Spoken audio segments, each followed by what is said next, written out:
Imagine watching a double pendulum, one rod suspended from another, both allowed to swing freely. At the beginning, the motion traces out a smooth path. Then, it starts whipping around in a way that feels almost random. It looks like the system has lost all discipline, as though the next move could be anything at all. But that intuition is wrong. Even in this seemingly chaotic motion, the system is still following exact rules of physics. But if what looks like disorder in nature is still constrained by physical laws, why do AI systems so regularly make predictions that slip past such constraints anyway? This points to a basic distinction between spotting patterns and actually learning rules. Current neural networks are extremely good at the first part. If you give them enough examples of motion, they can become very strong predictors of what is likely to happen next. In practice, that makes them something like an autocomplete system. Conditioned on the recent frames, they generate a next frame that looks reasonable, then the next, and so on. By the way, if this physics-first approach to machine learning is why you're here, I've put together a free Fokker-Planck Neural Networks research roadmap that you can download using the link in the description. More on this later. Now back to the video. A helpful way to think about this is a student learning a dance. One student learns by replaying clips until the visible sequence is burned in. Another learns the underlying structure of the dance, the rhythm, timing, balance, and physical limits that make the movement work. For the opening moments, both students can look equally convincing. But if the music shifts a little, or the routine runs longer than expected, the student who memorized the surface starts to fall apart. Their feet arrive a beat late, their balance drifts, and small mistakes compound. The student who understands the structure can keep going forever. A lot of work on AI motion prediction runs into the same basic problem. A standard neural network can do an excellent job matching the next few time steps, but as we roll its predictions forward, the model starts to cheat. In one case, it slowly bleeds energy out of a swinging system, so the motion fades away as though some hidden friction has been introduced. In the other, it adds energy that was never there, causing the system to swing more and more violently for no physical reason. Early on, the forecast looks convincing. Given enough time, it drifts into behavior that simply cannot happen. The first takeaway has the same shape. Something can look correct, line up with our expectations, and still fail at a more basic level. Looking right and being physically possible are not the same thing. But how does physics get around this? The move is simpler than it first appears. Instead of trying to represent motion by tracking every microscopic update in sequence, physics usually works with compressed descriptions, a small set of rules that captures what the system can and cannot do. One of the central examples of this kind of description is called the Lagrangian. That term can sound more severe than it really is, but the underlying idea is fairly mild. You can think of the Lagrangian as a compact description of motion. It encodes, in one place, how a system tends to evolve. Instead of specifying every moment one by one, we express a balance between two competing influences. One influence pushes things to continue moving as they are. The other comes from whatever is shaping or restricting that motion. Things like fields, springs, gravity, or the geometry of the space itself. In a lot of standard examples, the Lagrangian is introduced as kinetic energy minus potential energy. You don't need any of the formal machinery to get the basic picture. Kinetic energy is the energy associated with motion, the part that says the system is moving. Potential energy is stored energy, the part that comes from where the system sits in some field or landscape, being pulled one way or pushed another. The Lagrangian takes these two pieces and rolls them into a single quantity you can assign to each possible state of the system. The beautiful part is that everything follows from that single function. Once you have it, the equations of motion do not need to be inserted by hand. They come out automatically. In other words, if you know the rule that defines the system, you can work out how the system will behave. That points to a very different way of thinking about AI. Rather than teaching a model to copy trajectories one frame at a time, maybe what we actually want is for it to learn the underlying rules that produce those trajectories in the first place. This might seem like a small difference, but it completely changes the picture. If a model only needs to predict the next step, it can rely on local shortcuts that work for a moment without really capturing the structure underneath. If instead the model has to produce a rule book that actually works, those shortcuts stop being enough. It now has to generate motion according to a system that holds together from one step to the next. At this point, the obvious question is, why not take the standard approach and simply scale it up? If we train ordinary neural networks on far more data, shouldn't they eventually pick up the physics just by seeing enough examples? That's a fair intuition, but it leaves out the key failure mode. A neural network can get extremely good at matching the examples it sees during training, while never actually picking up the real structure underneath them. Instead, it may latch on to convenient shortcuts. If every training clip is short, for instance, then small violations of energy conservation may never show up strongly enough to matter during training, even though they become obvious over longer time spans. In that case, the model appears to understand the problem, but only because the evaluation is not asking very much of it. A useful way to think about this is navigation. If your heading is off by a single degree, nothing seems wrong at first. For the first stretch, you barely notice it. But keep going long enough, and that tiny deviation puts you in a completely different city. Motion prediction runs into the same issue. A small mistake at one step does not stay small. It accumulates.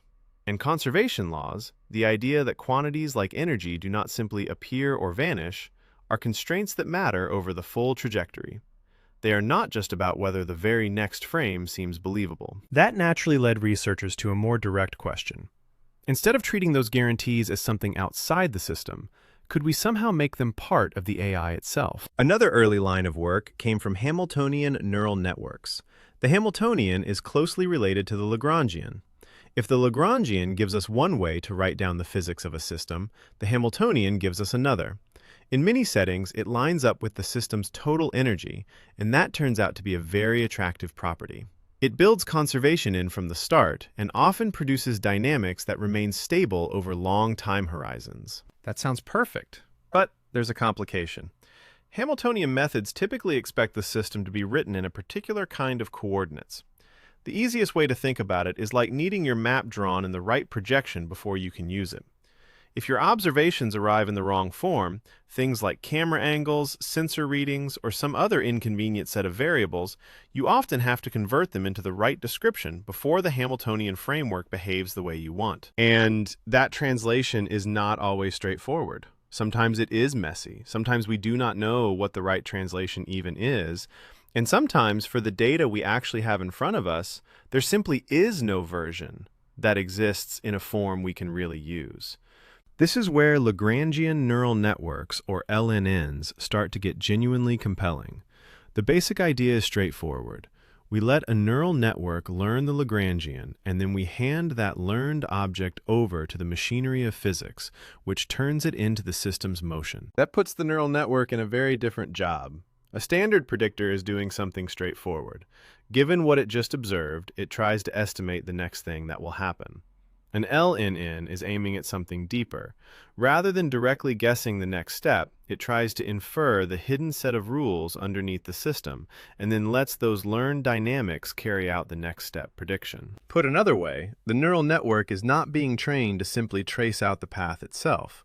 What it is actually rewarded for is finding some function which, once run through the underlying physics, gives rise to that path. That's a harder objective, but it's also the more faithful one. A useful way to think about this is that the network takes in the state of the system, its positions and velocities, and produces a single quantity, the Lagrangian. From there, a physics engine uses a standard rule called the Euler-Lagrange equation to convert that quantity into accelerations and ultimately motion. You do not need to memorize the equation itself. What matters is the role it plays. It makes sure there is a consistent relationship between where something is, how quickly it is moving, and the forces and constraints shaping its behavior. So rather than asking the AI to imitate the finished movie, we ask it to learn the underlying script that causes the movie to play out the right way. The difference becomes especially clear in the standard double pendulum example. Suppose we train two models on the same data. The first is a conventional neural network that simply predicts the next step directly. The second is an LNN that learns a Lagrangian instead. At first, both models can look remarkably strong. What really matters is what happens when we keep pushing those predictions out further and further in time. At this point, the ordinary neural network starts to wander. Sometimes the pendulum slowly dies out, as though some unseen source of damping has crept in. Other times, it speeds up in a way that shouldn't happen, as if energy is somehow being fed into the system behind the scenes. The specifics can change, but the core issue does not. The model has stopped obeying the invisible constraints that are supposed to keep it in line. By contrast, the LNN tends to stay physically reasonable for much longer. Not flawless indefinitely, but noticeably more stable. Because it learned dynamics tied to conservation laws, it is less prone to drifting into absurd behavior.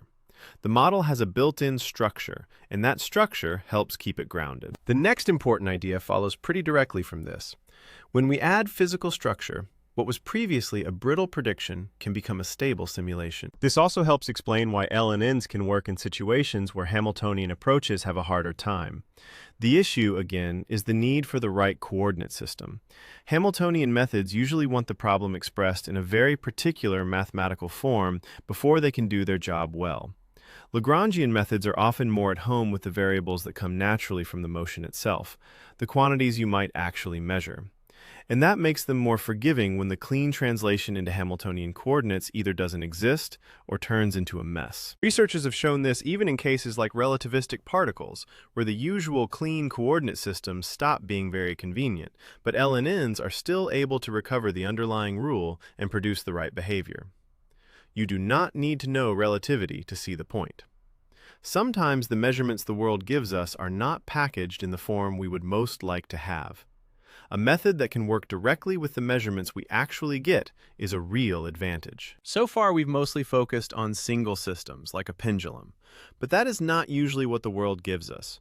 More often, we are dealing with many pieces interacting at the same time, masses tied together by springs, cloth deforming across many points, molecules pushing and pulling inside a material, or the many components of a robot all influencing one another. The question is how to take this idea of a learned rulebook and extend it from one isolated object to a system made of many coupled parts. This is the point where the graphs show up. A graph, in this setting, is simply a way to describe a system in terms of parts and the relationships between them. The parts are called nodes. The relationships are called edges. If you picture a string as a sequence of tiny points, each point is a node, and each link to the next point is an edge. If you picture a molecule, the atoms are nodes, and the interactions between them are edges. For systems made up of individual pieces, this turns out to be a very natural way to talk about structure. Lagrangian graph networks tell a similar story, but with a different decomposition. Rather than asking the model to learn one enormous and opaque rule for the entire system all at once, we let it learn the smaller pieces that make the system up. One part captures how each individual component behaves. Another captures how each interaction between connected components contributes to the whole. Add these local terms together, and what we get is a global Lagrangian for the full system. This same way of thinking is especially useful for something like waves. Take a vibrating string and imagine breaking it up into a large number of tiny points. If you try to predict the entire shape of the string one moment after another, the behavior quickly looks complicated. But the rule at each point is much simpler. Every point just reacts to the pull coming from the points next to it, and the energy moves back and forth along the string from one point to another. A graph-based Lagrangian model does not need to store every possible future configuration of the string. What it can learn instead is the small-scale update rule, the way nearby points pass energy back and forth. Once that local mechanism is in place, the larger wave pattern falls out of it naturally. That picture is satisfying for the same reason that so much of physics is satisfying. We start with simple interactions at the local level, and from them we get complicated behavior at the global level. And this points to an important view. The goal here is not to make AI better at predicting motion in videos. What matters is building systems that can learn the underlying rules of the world. For example, this matters in robotics, where a controller that starts creating energy out of nowhere can quickly become unstable or unsafe. Also, it matters in simulation, where scientists and engineers need approximations that run fast without wandering off into nonsense after a few seconds. And it matters in scientific discovery, because if a system can learn a rule set we can actually interpret, it may do more than fit data well. It may help us uncover laws that were there all along. That is why I think this area matters so much. Standard AI often learns the pattern of what tends to come next. Physics-based AI is trying to learn the constraints of what has to stay true across situations. That is a more fundamental kind of understanding. So let's come back to the double pendulum whipping around in what looks like complete chaos. The motion can look hopelessly unpredictable, but that doesn't mean it's without structure. What's complicated is the behavior, not the rules that produce it. And for AI, that distinction matters. The task is not simply to copy the visible pattern of the motion, it is to learn the underlying constraints that make that motion what it is. When a model learns only the pattern, it can look impressive for a moment and then wander off. If it learns the underlying rules instead, it gets something much more reliable. At that point, it's no longer just doing a good imitation. In a small but meaningful way, it's starting to behave like a tiny physicist. One of the most interesting places AI seems to be heading is towards systems that do more than pattern match and say, I've encountered something like this before. The more significant step is when a system can operate with something closer to an internal sense of constraint, and in effect say, I understand what falls within the rules.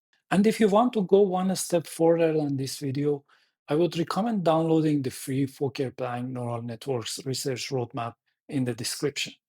The roadmap is for technically serious people who want to explore the equations, read the relevant papers, write code, and potentially contribute to an open source research effort that may develop toward a paper.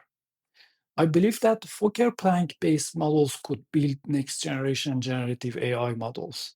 The reason for my belief is that what we know as the second law of thermodynamics seems to be applicable in non-physical systems through what we know as the maximum entropy principle in machine learning. Not to mention that the diffusion, which is the process behind modern image generators, is governed by the same Fokker-Planck equation.